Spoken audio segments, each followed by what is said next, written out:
श्री महावीराय नमः। जय आत्म, जय आनंद, जय देवेंद्र, जय शिव, जय स्वर्ण, जय राज, जय सुधा। स्वाध्याय शाला में आपका हार्दिक स्वागत है। कल आपने अरिहंतों के पाठ के बारे में जाना, वो सम्यक सूत्र जो हमें संदेश दे रहा था कि अरिहंत हमारे भगवान हैं। सुसाधुवंत जो 5 महाव्रतों के धारक संत हैं वो हमारे गुरु हैं, और जिनेश्वर भगवान ने जो धर्म कहा है वो मेरा धर्म है। यानी देव, गुरु और धर्म, इन तीनों के ऊपर जब हमारी सम्यक श्रद्धा है तो वही सम्यक सूत्र है। ये आपने कल जाना। और कल एक और विषय प्रारंभ किया, इच्छा कारण यानी इरियापथिक के पाठ का। इच्छा कारण का पाठ सामायिक से पूर्व और प्रतिक्रमण में भी बोला जाता है। ये जो पाठ है ये किस लिए बोला जाता है कि मार्ग में आने जाने से हमारे द्वारा किसी भी सूक्ष्म या स्थूल जीवों की परमादवश अगर हिंसा हो जाती है, यानी परमादवश वो हमसे मर जाते हैं, तो उनके प्रायश्चित स्वरूप ये पाठ बोला जाता है।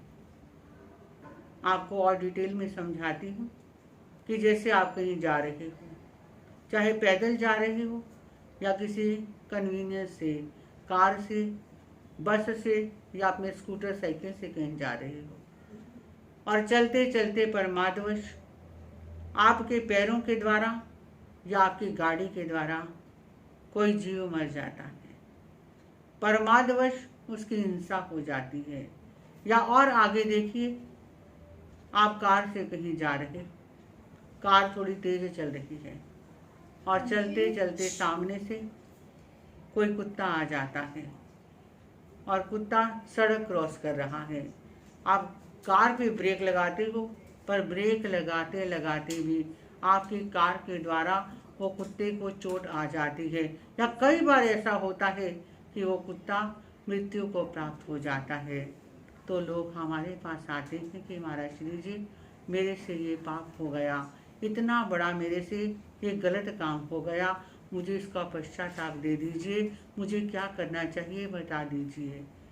तो इच्छा कारण का जो पाठ है वो वास्तव में यही पाठ है कि मेरे द्वारा किसी जीव की परमादवश अगर विराधना हो गई हो, मेरे से परमादवश अगर किसी जीव का हनन हो गया हो, तो उसके पश्चाताप के लिए ही ये पाठ बोला जाता है।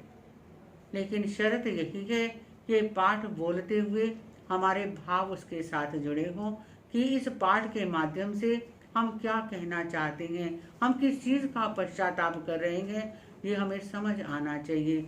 और ये कब समझ आएगा? जब हम इसके अर्थों के बारे में समझेंगे। तो कल इच्छा कारण के अर्थ मैंने समझाने का प्रयास किया, और आधा इच्छा कारण का पाठ मैंने कल आपको समझा दिया था कि जे में जीवा विराहिया। यहाँ तक कल मैंने आपको अर्थ सहित समझाने का प्रयास किया था कि मेरे द्वारा अगर किसी जीव की हिंसा हो गई हो। आगे देखते हैं कि कैसे हिंसा कही। एक इंद्रिया, बेइंद्रिया, तेंद्रिया, चोइंद्रिया, पंचेंद्रिया कि मेरे से एक इंद्रिय जीवों की, बेइंद्रिय जीवों की, तेंद्रिय, चौरेंद्रिय और पंचेंद्रिय जीवों की। अब हम देखते हैं कि एक इंद्रिय जीव, बेइंद्रिय, तेंद्रिय, चौरेंद्रिय, पंचेंद्रिय ये होते क्या है। तो एक इंद्रिय जीव यानी जिसके अंदर एक इंद्रिय होती है। अब इससे हम और आगे बढ़ते हैं कि इंद्रियां कितनी होती हैं। तो मैं बता दूं कि इंद्रियां 5 होती हैं। श्रोत इंद्रिय, चक्षु इंद्रिय, घ्राण इंद्रिय, रसन इंद्रिय और 5वीं ये स्पर्श इंद्रिय है। तो ये इंद्रियां नीचे से शुरू होती हैं। यानी जब हम कहते हैं कि एक केंद्रीय जीव है, तो एक केंद्रीय में केवल एक स्पर्श इंद्रिय होती है। और एक केंद्रीय जीव कौन से होते हैं? पृथ्वी, पानी, तेयु, वायु और वनस्पति। ये जो स्थावर जीव हैं ये सब एक इंद्रिय होते हैं जिनकी केवल एक स्पर्श इंद्रिय यानी जिनकी केवल त्वचा होती है, जिनकी केवल बॉडी होती है। और दूसरे जो जीव हैं वे इंद्रिय जीव, जिनमें 2 इंद्रियां पाई जाती हैं, स्पर्शन इंद्रिय और इसके साथ ऊपर बढ़े तो दूसरी ये रसन इंद्रिय पाई जाती है। और ये जीव कौन से हैं? बेंद्रिय, सीप, शंख, जोंक, अलसिया, ये सब बेंद्रिय जीव हैं। तेंद्रिय जीव कौन से होते हैं? जिनमें 3 इंद्रिय होती हैं, स्पर्श इंद्रिय, रसन इंद्रिय और तीसरी एक घ्राण इंद्रिय जिसे नाक कहते हैं। जिनमें ये 3 इंद्रिय होती हैं वो त्रिंद्रिय कहलाते हैं। और त्रिंद्रिय जीवों में जूं-लीख, चाचड़ माकड़, डोरी सुलसुली, कीड़ी कंथुआ, ये सब जीव त्रिंद्रिय जीवों में आते हैं। फिर आगे जाएं तो चौरेंद्रिय का नाम आता है। और चौरेंद्रिय जीव कौन से होते हैं? जिनमें स्पर्श इंद्रिय, रसन इंद्रिय, घ्राण इंद्रिय और चौथी जिनमें चक्षु इंद्रिय होती है, वो चौरेंद्रिय जीव होते हैं। और चौरेंद्रिय जीवों में मक्खी मच्छर, भमरा भमरी, टिड्डा पतंगिया, बिच्छू प्रमुख, ये सब चौरेंद्रिय जीवों में आते हैं। और उसके बाद है पंचेंद्रिय जीव, जिनमें 5 इंद्रिय होती हैं, स्पर्श इंद्रिय, रसन इंद्रिय, घ्राण इंद्रिय, चक्षु इंद्रिय और 5वीं श्रोत इंद्रिय। जिनमें 5 इंद्रियां होती हैं वो पंचेंद्रिय कहलाते हैं।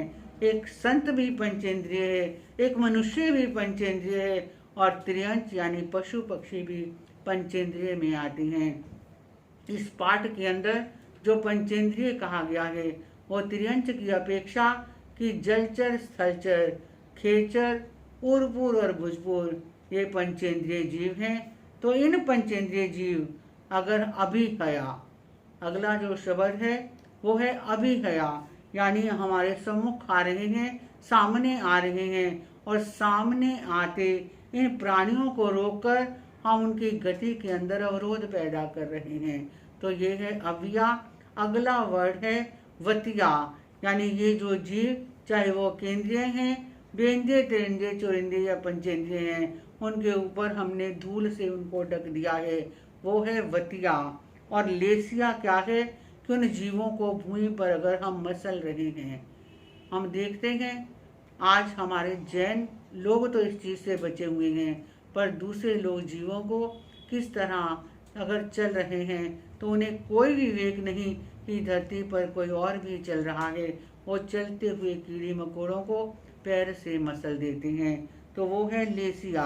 संखाइया, यानी जैसे कीड़ियाँ चल रही हैं, कई बच्चे उन कीड़ियों को ऐसे इकट्ठा कर देते हैं, तो वो है संखाइया। फिर अगला शब्द है संघटिया, कि उन जीवों को स्पर्श करके हम उन्हें पीड़ित अगर करते हैं तो वो है संघटिया। अगला शब्द है परियाविया, यानी उन्हें हमने परितापना दी हो, कष्ट दिया हो। और अगला शब्द है किलामिया, कि उन्हें थकाया हो। कई बच्चे क्या करते हैं, कीड़ियाँ चल रही हैं, कभी इधर हाथ रखते हैं, कीड़ियाँ दूसरा रास्ता ले लेती हैं, फिर उधर उंगल रख देते हैं, कीड़ी आगे पीछे होती रहती है। तो किलामिया क्या, उन्हें थकाया हो। उदविया, उन्हें हैरान परेशान किया हो। ठानाओ ठानम संकामिया, उन्हें एक स्थान से दूसरे स्थान पर जाकर रख दिया हो। जीविया ववरोविया, उन प्राणियों को हमने जीवन से रहित किया हो। देखिए बंधुओं, हम इस तरह से हिंसा कर लेते हैं, जानते भी ना जानते हुए भी कई बार हमसे ऐसी हिंसा हो जाती है। किसी को बचाना चाहते हैं पर बचाने की बजाय उसके जीवन से उसे रहित कर देते हैं, उसके जीवन का हमसे अंत हो जाता है। तो क्या कहा है कि तस्मिच्छामि दुक्कडम, वो कोई भी पाप, वो कोई भी दुष्कृत्य, वो कोई भी गलत काम अगर मेरे से हो गया हो तो मेरा वो पाप क्या हो जाए, निष्फल हो जाए। मैं हाथ जोड़कर मन वचन काया से उसका पश्चाताप करता हूँ। आप देखिए हमारे भगवान कितने परम उपकारी हैं। वो जानते हैं कि पंचम आरा है और पंचम आरे में परमादि ज़्यादा होंगे, तो उनसे ये हिंसा भी हो जाएगी। लेकिन भगवान ने उस हिंसा से हमें बचाते हुए कि अगर जाने अनजाने तुमसे हिंसा हो रही है मार्ग में आते जाते, तो ये पाठ बोलकर तुम इस हिंसा से बच सकते हो। पर ये नहीं कि तुम हिंसा करते रहो और ये पाठ बोलते रहो और सोचते रहो कि मेरा पश्चाताप हो गया। अरे नहीं, हमने हर काम यत्ना से, विवेक से करना है। और वो काम करते हुए भी, विवेक रखते हुए भी अगर हिंसा होती है, तभी उसका प्रायश्चित हमारे शास्त्रों के अंदर बताया है। तो मैं आप सबसे कहना चाहती हूँ कि बात खुद भी याद कीजिए, इसके अर्थ समझिए और अपने बच्चों को भी समझाने का प्रयास कीजिए।